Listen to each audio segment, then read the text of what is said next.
Hey guys, happy fabulous Friday again.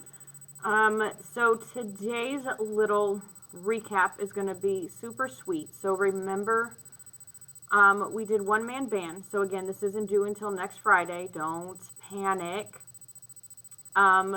So we reviewed plot diagram again.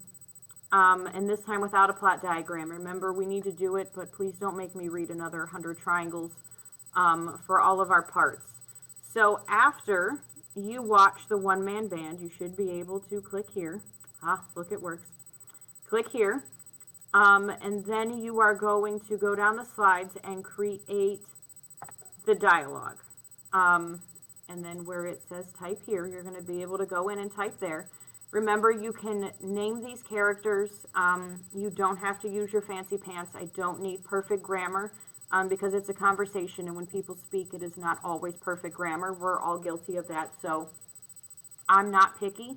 But in selecting what our characters say, it obviously has to follow our plot diagram in that triangle. We have to build those issues and those conflicts. We're going to hit the very top for that climax, and then we're going to have those issues come back down for our falling action for resolution.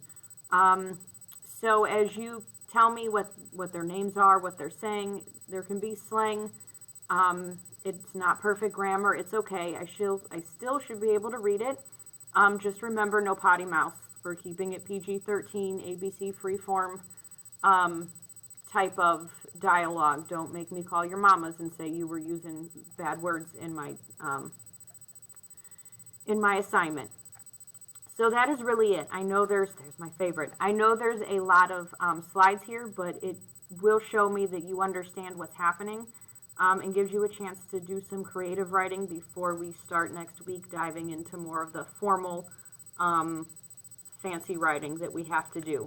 So if you guys have questions, you know where to find me. And since it's Fabulous Friday, have a great weekend.